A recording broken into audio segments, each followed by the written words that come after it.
What's up, guys? My name's Kovo. I'm here for another one of our PCS player interviews. And this time I've got the man who's popping off, who's topping all the charts.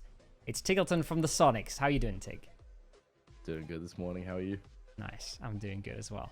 The last time we talked, you guys had come from pretty much a flawless streak, winning everything, every tournament where you had your full roster.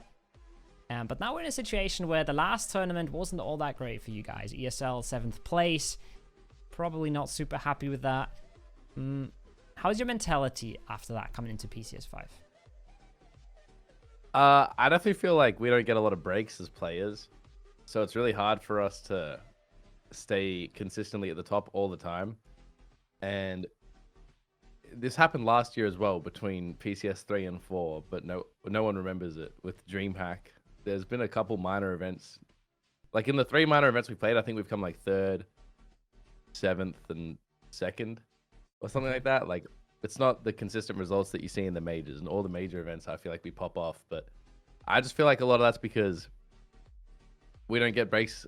Oh, we do get breaks, but we don't get as long of breaks as a lot of us would probably want. And I feel like it's hard for us to not feel like we're in cruise control when it comes to events like that. It doesn't feel like we have to kick it into gear. And that's not to say that we're not trying. It's just definitely like a burnout effect in my mind. So like before PCS, like even Shrimsy took some time off from streaming and playing the game in general, just so he feels mentally reset. And like if it's something like ESL, you know, if we came 8th or above, we would have guaranteed qualified for Worlds. And like it's definitely, it just feels like hard to give that extra really that like, extra 5% at the top this. there to just like Exactly. I feel that. And when you're at that level, those extra 5-10%, they do mean quite a bit, right? Like, yeah, exactly.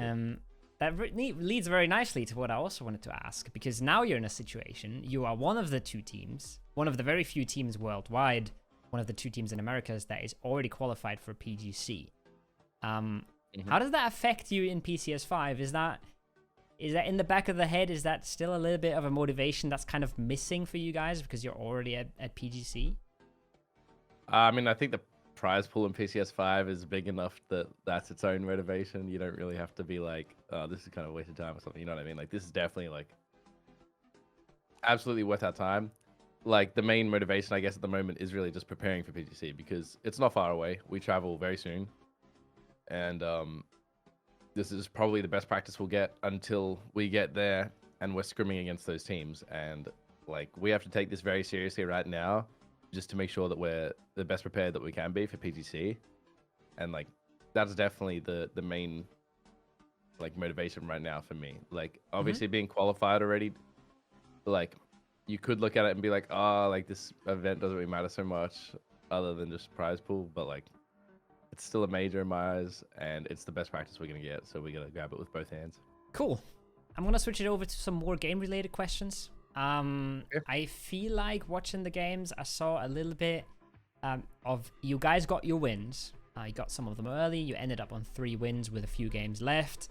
Do you kind of flip a switch and just start playing for kills at some point where you feel like your wins are already enough and you wanna play for that tiebreaker, or do you keep playing every single game for the win?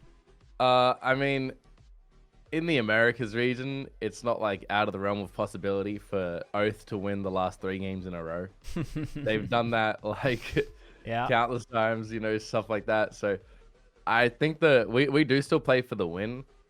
If it's not an obvious win, we'll be like, okay, well, we know Wildcard is here. We know this other team is here. Let's just go ahead and just kill them because, you know, if we kill them now, they can't win. We win the whole tournament, and it's GG. Like, so it's that's literally my next question.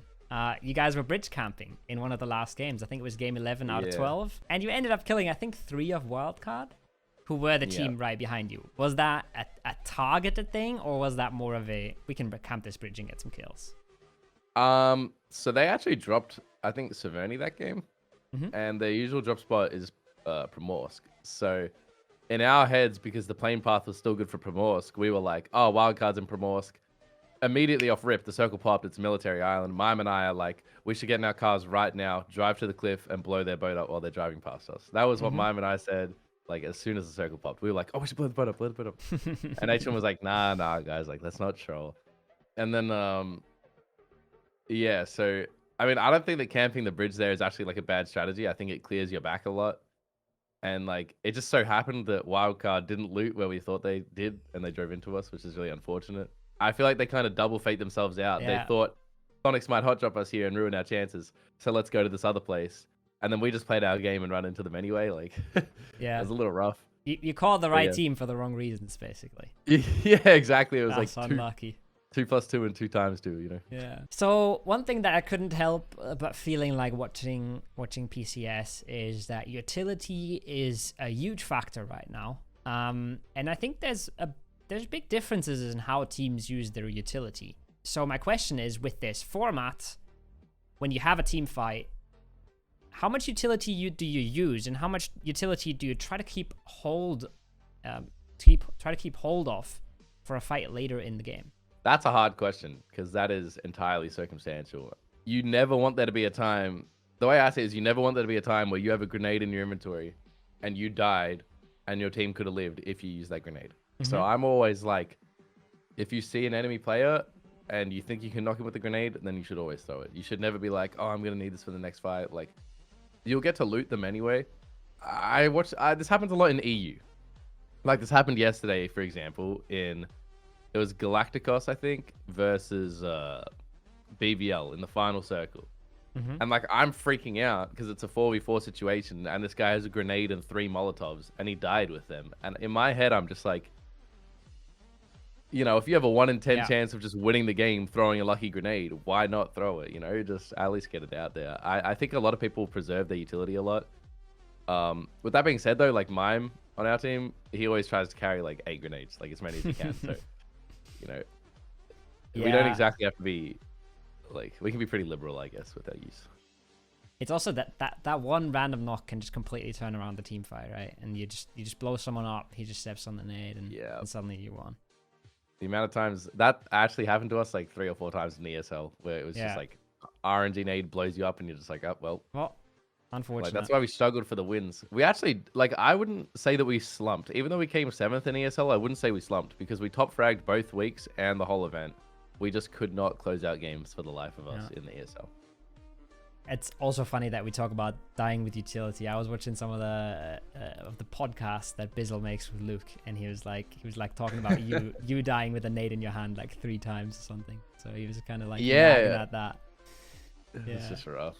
It's rough. Sometimes that just happens. You can't control it. Speaking about not closing out wins, we're gonna be having a bit of a format switch for PGC.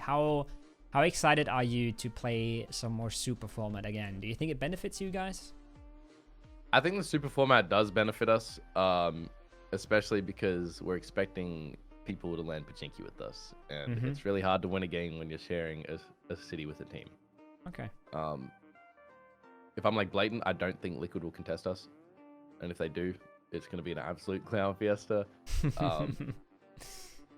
You're I think the real an threat Asian is team. 17 Gaming. You're expecting, okay. And like, maybe Liquid will hot drop us on Picardo, knowing that 17 is hot dropping us on Pachinki, and they'll both just try and mess with us. But I mean, like, at that point, we're committed. We'll go down fighting. Yeah. Cool. Last question for you. Same sort of topic. International scene, PGC. Who do you respect? What is a team that you say, these guys are cracked coming into PGC? Who do you respect the most? I'm going to go ahead and say New Happy from China. I've been watching a lot of their games and some of their gameplay, and I'm just like, sheesh. Like, there's some nutty clips out there, and like, I don't know, man, they're just mechanically insane. So it's this weird Chinese thing where every PCS, a different Chinese team comes out and wins it, like every time without fail. It's like, it's been MCG, Tiamba,